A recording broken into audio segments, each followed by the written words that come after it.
Je suis une fille de divertissement pour adultes et j'ai récemment vécu une situation avec un client qui m'a fait ressentir de la peine pour sa femme. Je travaillais dans une maison de divertissement pour adultes depuis que j'étais très jeune. J'ai commencé à travailler à 18 ans et maintenant, j'avais environ 30 ans. Très bien conservé, j'avais déjà vécu beaucoup d'expériences avec des clients, je gagnais beaucoup d'argent et j'aimais cette vie. Je n'avais jamais envisagé de la quitter, car je voyais de quoi les hommes étaient capables, en particulier avec leurs épouses. Je ne généralise pas, tous ne sont pas comme ça, mais j'avais été témoin de nombreuses choses. Avant mes 18 ans, j'avais eu une déception amoureuse qui m'a fait changer de vie, ce qui a représenté un tournant pour moi. J'avais décidé de suivre ce chemin, me disant que je me contenterais d'utiliser les hommes et de gagner de l'argent avec ça. Et c'est ce que j'ai fait. C'était une vie qui me plaisait et dont je ne me repentais pas. Jusqu'au jour où un client a commencé à fréquenter l'endroit où je travaillais chaque soir.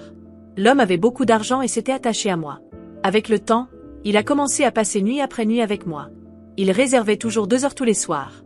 Après environ 6 mois de visite quotidienne, il a obtenu mon contact et a commencé à être plus informel. En venant chez moi, il me faisait des cadeaux, me couvrait de petites attentions et j'en profitais beaucoup. Comme lui, j'avais d'autres clients qui faisaient de même. Jusqu'au jour où il a programmé un rendez-vous avec moi. Je pensais qu'il viendrait chez moi comme d'habitude, mais à ma grande surprise, il a insisté pour qu'on se voie à l'endroit où je travaillais. Cela m'a semblé correct. Il a réservé un rendez-vous de 5 heures avec moi, ce qui m'a paru très étrange, car bien qu'il fréquente l'endroit quotidiennement, il ne restait jamais plus de 2 heures et il était toujours très ponctuel. C'était un homme plus âgé et à cette époque, cela faisait environ 1 an et demi qu'il venait chez moi. D'une certaine manière, nous étions impliqués, mais je ne dirais pas que c'était une relation. C'était quelque chose de plus décontracté, sans impliquer de sentiments. Tout comme j'avais d'autres clients, j'avais lui, et il ne parlait jamais d'émotions. Tout tournait autour de l'argent. Il avait réservé un rendez-vous de 5 heures et il allait même payer plus cher. Quand je lui ai demandé pourquoi, étant donné que nous avions une certaine confiance, il m'a dit qu'il m'expliquerait en arrivant. Je me suis préparée et je suis allée à l'endroit où il avait réservé ses 5 heures, en louant essentiellement tout mon temps de travail. À ce stade, je n'avais plus autant besoin d'argent, donc j'avais réduit mes horaires. Quand je suis arrivée, il m'a demandé d'attendre dans la chambre. J'étais déjà là, tout apprêté comme il l'aimait. J'avais même choisi la lingerie de la couleur qu'il m'avait demandé. Il est arrivé avec une jeune fille qui semblait avoir une vingtaine d'années, avec un visage si juvénile que j'ai pensé qu'elle en avait 15. À tel point que lorsqu'il est entré, il m'a rapidement dit « Ne t'inquiète pas, elle a 20 ans ». Je l'ai regardé sans comprendre. Je pensais qu'il voulait quelque chose entre nous trois, ce qui n'était pas rare pour moi. Je l'avais déjà fait plusieurs fois. Je lui ai demandé pourquoi il ne me l'avait pas dit plus tôt, mais la fille est entrée avec une attitude très timide. Elle semblait extrêmement effrayée, me regardant avec de grands yeux. Elle portait une alliance, ce qui signifiait qu'elle était mariée. J'étais assise sur le lit sans rien comprendre, et elle était complètement perdue. Il l'a doucement poussée pour qu'elle s'assoie sur le lit pendant qu'il s'installait dans un fauteuil, sortait un paquet de cigarettes et commençait à fumer, comme il le faisait habituellement. Ensuite, il a commencé à parler. Il alluma sa cigarette calmement, sans se presser, pendant que la fumée commençait à envahir la pièce. La jeune fille n'arrêtait pas de me fixer, avec une expression entre la panique et la honte. L'atmosphère était lourde, et je ressentais une tension inhabituelle dans mon travail. Lui, confortablement installé dans son fauteuil, croisa les jambes, avec un sourire froid sur le visage, commença à parler. « Celle-ci, c'est ma femme. Nous sommes mariés depuis un peu plus d'1 an. Tu dois te demander pourquoi je l'ai amenée ici, et je vais t'expliquer. Elle, eh bien, elle a découvert ton existence. Bien sûr, je n'ai jamais été discret, et pour être honnête, je ne me suis jamais soucié de ce qu'elle pensait. Mais le problème, c'est qu'elle est religieuse et n'accepte pas l'idée du divorce. Alors, j'ai pensé à quelque chose de plus amusant, quelque chose qui pourrait régler notre problème une bonne fois pour toutes. » Il prit une bouffée profonde sur sa cigarette et regarda sa femme, recroquevillée sur le lit, visiblement mal à l'aise. Un frisson parcourut ma colonne vertébrale, ne sachant pas où il voulait en venir. Il continua, comme s'il racontait l'histoire la plus banale du monde. Ma chère femme ici présente a toujours été une femme très soumise, elle ne se plaignait jamais de rien, jusqu'à maintenant. Elle a découvert notre relation et a eu l'audace de me confronter, de menacer de me quitter. Emergency. Elle, la petite fille obéissante, osant s'opposer à moi. Il éclata de rire, un rire sec et froid qui semblait couper l'air. Alors, après quelques semaines de réflexion, j'ai compris qu'il y avait une solution plus intéressante. J'ai décidé qu'elle devait apprendre une leçon. Et qui mieux que toi pour la lui donner? Je clignais des yeux, incapable de croire ce que j'entendais. Mon cœur se mit à battre plus vite, un mélange de colère et de confusion grandissant en moi. Lui donner une leçon? De quoi parles-tu? Demandai-je, essayant de garder mon calme, mais sachant déjà qu'une horreur était sur le point de se produire. Il me regarda, avec ce sourire malveillant sur le visage, et dit « Je veux que tu lui fasses ce que tu me fais à moi. Mais pas seulement ça. Je veux que tu l'humilies, que tu la fasses ressentir ce que c'est que d'être utilisée, jetée. Je veux qu'elle comprenne qu'au final, elle n'a aucun contrôle, ni sur moi, ni sur sa propre vie. Je veux qu'elle voie ce que je fais avec toi tous les soirs et qu'elle sache que c'est comme ça que ça va se passer dorénavant. Et si elle résiste ?» Il marqua une pause, son regard devenant encore plus sombre. « J'ai déjà pris des dispositions pour que notre petit secret soit révélé à tous ceux qu'elle connaît. Famille, amis, elle sera détruite. » À cet instant, je ne savais pas si je ressentais du dégoût, de la colère ou une combinaison des deux. La jeune fille sur le lit était en état de choc, des larmes coulant sur son visage, mais sans dire un mot. Je me levai lentement, essayant de comprendre ce qu'il venait de dire. « Tu penses vraiment que je vais faire ça? Que je vais participer à cette monstruosité ?» Il haussa les épaules, avec un sourire présomptueux. « Tu fais ça tous les jours, ma chère. Quelle est la différence maintenant? » La différence, pensais-je, c'est que je n'avais jamais été partie prenante d'une chose aussi perverse. Cet homme, que je considérais comme un simple client, venait de révéler sa véritable nature. Un manipulateur cruel, prêt à détruire sa propre femme par pur plaisir sadique. Je regardais la jeune femme assise sur le lit, tremblant de peur, et quelque chose en moi se brisa. Est-ce que je détestais ce que je faisais? Non. J'avais toujours su dans quoi je m'engageais, j'avais toujours été honnête avec moi-même sur les hommes qui entraient et sortaient de ma vie. Mais ça, c'était différent. Cet homme voulait que je devienne quelque chose que je n'avais jamais voulu être, un instrument de sa cruauté. Non, dis-je fermement. Je ne vais pas faire ça. Il me regarda avec une expression d'incrédulité, comme s'il n'avait jamais imaginé que quelqu'un pourrait le défier. Tu plaisantes, non? Je te paie très bien, d'ailleurs. Et maintenant, quand je te demande enfin quelque chose qui compte vraiment, tu refuses. Je fis un pas en avant, sentant la colère monter en moi. Je ne suis pas ton outil. Tu veux détruire ta femme? Fais-le toi-même. Mais je ne participerai pas. Il se leva lentement, jetant sa cigarette par terre et l'écrasant du pied. Son regard passa de moqueur à quelque chose de beaucoup plus menaçant. Tu es en train de commettre une grave erreur. Une erreur qui te coûtera cher. Je savais qu'il parlait sérieusement. Le genre d'homme avec qui je travaillais n'acceptait pas facilement les défis. Mais à ce moment-là, quelque chose en moi s'était brisé. Je ne pouvais plus ignorer ce qu'il était, ce qu'il représentait. Sors d'ici, dis-je, essayant de garder ma voix ferme. Et emmène ta femme avec toi. Il resta immobile pendant quelques secondes, me fixant comme s'il essayait de décider quoi faire. Puis, sans un mot, il se tourna vers la jeune fille sur le lit et la tira par le bras, la traînant hors de la pièce. Elle me jeta un dernier regard, un regard que je n'oublierai jamais, un mélange de gratitude et de désespoir.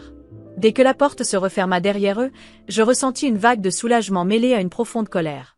Ce jour-là, j'ai compris que, même si je pensais avoir le contrôle de ma vie, il y avait des limites. Il y avait des choses que je ne serais jamais prête à faire, même pour de l'argent. Et à cet instant, je savais que ma vie était sur le point de changer. Je ne pouvais plus continuer dans ce monde, sachant ce qui pourrait arriver. Après ce jour-là, bien que j'ai essayé d'avancer, je n'arrivais pas à oublier cette scène. L'image de cette jeune femme, si effrayée, si perdue, me tourmentait. Je savais que ce n'était pas ma responsabilité, que ce qu'elle vivait avec cet homme était au-delà de mon contrôle, mais quelque chose en moi ne me permettait pas simplement d'ignorer. Peut-être était-ce parce que j'avais moi aussi subi une grande désillusion avant de me lancer dans ce monde, ou peut-être était-ce la simple et pure empathie que je ne pouvais étouffer. J'ai su, dès le moment où il est sorti entraînant cette femme, qu'elle n'était pas seulement prisonnière d'un mariage malheureux, elle était sous la domination d'un homme cruel. Et, en tant que témoin de cet abus, je ne pouvais pas simplement faire comme si rien ne s'était passé. J'ai commencé à les chercher, discrètement. Je savais où ils vivaient et où ils travaillaient, et, grâce à quelques contacts, j'ai appris qu'elle ne sortait pratiquement jamais de chez elle. Chaque fois que je me rappelais son regard désespéré, quelque chose me déchirait de l'intérieur. J'ai commencé à chercher des moyens d'aider. D'abord, j'ai essayé de l'aborder discrètement dans des lieux publics. Je l'ai vue plusieurs fois dans un supermarché ou une pharmacie, toujours avec ce regard vide, toujours la tête baissée. Mais, quand j'essayais de m'approcher, elle fuyait. C'était comme si elle avait peur de tout contact. Au fond, je savais qu'elle était prisonnière d'un cycle d'abus, un cycle dont il était difficile de sortir. Et plus elle fuyait, plus je me sentais poussée à faire quelque chose. La situation est arrivée à un point où je ne pouvais plus me concentrer sur mon travail. J'ai cessé d'accepter des clients pendant des semaines, et mon esprit était entièrement fixé sur la recherche d'un moyen d'aider cette femme, même si elle ne le savait pas, ou pire, ne le voulait pas. J'ai décidé qu'il me fallait des preuves de l'abus. Je savais que le seul témoignage ne suffirait pas, et elle ne parlerait jamais d'elle-même. La seule façon de faire tomber cet homme était d'obtenir des preuves solides. C'est alors que j'ai commencé à enquêter plus en profondeur. J'ai découvert, grâce à quelques contacts, qu'il était viol non seulement à la maison, mais aussi dans des affaires douteuses. Il avait plusieurs comptes qui faisaient circuler de l'argent de manière suspecte, ce qui m'a donné un avantage pour suivre ses mouvements. J'ai réussi à installer discrètement une caméra cachée dans un endroit où il se rencontrait souvent avec d'autres hommes pour discuter de sujets obscurs. Mais cela ne suffisait pas. Il me fallait des preuves d'abus physiques. Un soir, après des semaines d'observation, l'occasion s'est présentée. Il est rentré chez lui ivre, en criant sur elle déjà à la porte. J'ai décidé que c'était le moment. Je ne pouvais plus attendre. J'ai appelé la police pour signaler l'agression. Pendant ce temps, j'ai tout enregistré de loin, à travers la fenêtre, avec une caméra discrète.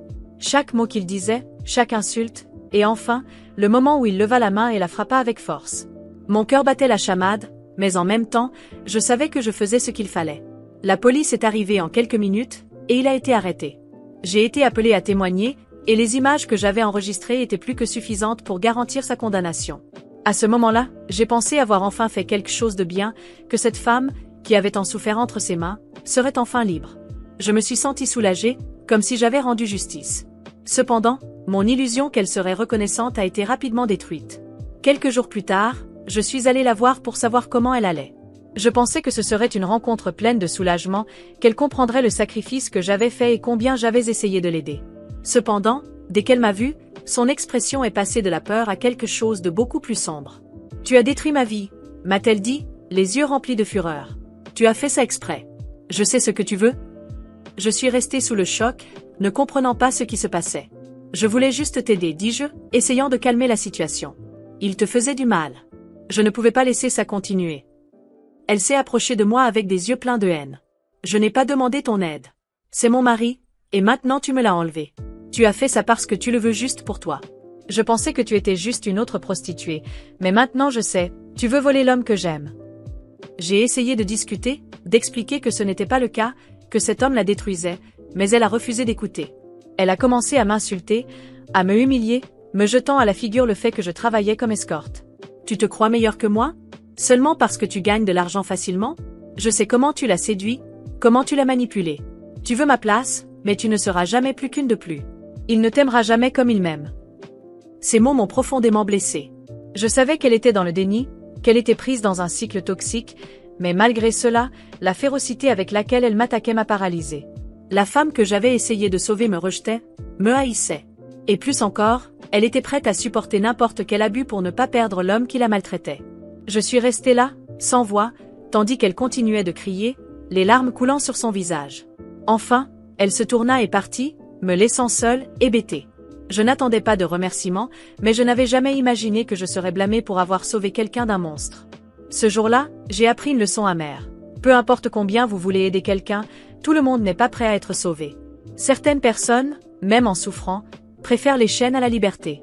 Semaines se sont écoulées depuis ce jour tumultueux, à ma grande surprise ou peut-être pas tant que ça, il a été libéré. J'ai appris par des contacts que l'épouse n'avait pas déposé de plainte, n'avait pas poursuivi la procédure, et sans son témoignage, les preuves que j'avais rassemblées n'ont pas suffi à le maintenir en prison longtemps.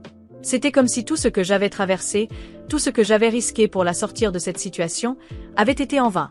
J'ai su qu'il était revenu fréquenter les mêmes endroits, les mêmes maisons de divertissement pour adultes, comme si rien ne s'était passé. Au début, j'ai pensé qu'il avait peut-être changé, que le temps en prison avait pu lui servir de leçon. Mais j'ai vite réalisé qu'il était le même homme, plein d'arrogance, avec ce même froid dans le regard. Il n'avait rien appris. Au contraire, il semblait maintenant encore plus audacieux, comme s'il était au-dessus des conséquences. J'ai entendu d'autres filles dire qu'il devenait de plus en plus viol, de plus en plus impatient. Les mêmes histoires de contrôle et d'abus. Sauf que cette fois, je savais que ce n'était pas seulement avec son épouse. C'était un cycle qu'il répétait avec chaque femme qui entrait dans sa vie.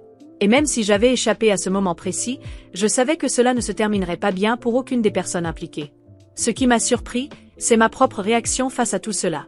Avant, aussi difficile que cela fut, je gérais ce genre de situation en pensant que c'était juste une partie de mon travail. J'avais toujours été consciente des choix que j'avais faits et de l'environnement dans lequel je me trouvais. Mais après tout ce que j'avais vécu avec lui, quelque chose en moi avait changé. Je ne pouvais plus continuer ce travail de la même manière. L'image de lui, son regard cruel, la façon dont il manipulait les vies des femmes autour de lui, m'a fait réaliser que je ne voulais plus faire partie de ce monde. J'ai toujours cru que j'avais le contrôle sur ma vie, que je savais exactement où je mettais les pieds, mais maintenant tout semblait différent. Ce n'était plus une question d'argent ou de survie. C'était une question de dignité, de connaître les limites de ce que j'étais prête à supporter. Chaque fois que je me souvenais de la façon dont j'avais été impliquée dans cette monstruosité, je me sentais de plus en plus éloignée de la personne que j'étais. Alors, après beaucoup de réflexion, j'ai décidé qu'il était temps de partir. De laisser ce monde derrière moi. Ce n'était plus seulement une question de travail, c'était une question de paix intérieure. Je ne pouvais plus continuer à voir des hommes comme lui ou des femmes piégées comme son épouse détruire des vies, y compris la mienne. J'ai quitté mon travail. Ce n'était pas une décision facile, mais c'était la seule qui me semblait juste à ce moment-là. Je ne savais pas exactement où j'irais ensuite, ni ce que je ferais de ma vie, mais à cet instant, une chose était claire, je ne laisserai plus jamais quelqu'un comme lui avoir du pouvoir sur moi ou sur mes choix. Peut-être que pour beaucoup, mon départ n'aura pas d'importance. Peut-être qu'il continuera son cycle, revenant aux mêmes endroits, trouvant d'autres victimes pour alimenter sa cruauté. Mais pour moi, c'était terminé. Et, d'une certaine manière, sentir que je laissais tout cela derrière moi était la seule victoire que je pouvais tirer de toute cette histoire. Et ainsi, une fois de plus, la vie a continué. Mais cette fois, elle a continué sans les ombres de cet homme, et avec l'espoir d'un nouveau départ. Qu'avez-vous pensé de ce parcours? Si cela vous a plu, abonnez-vous à la chaîne et n'oubliez pas de partager cette histoire avec ceux qui ont besoin de l'entendre.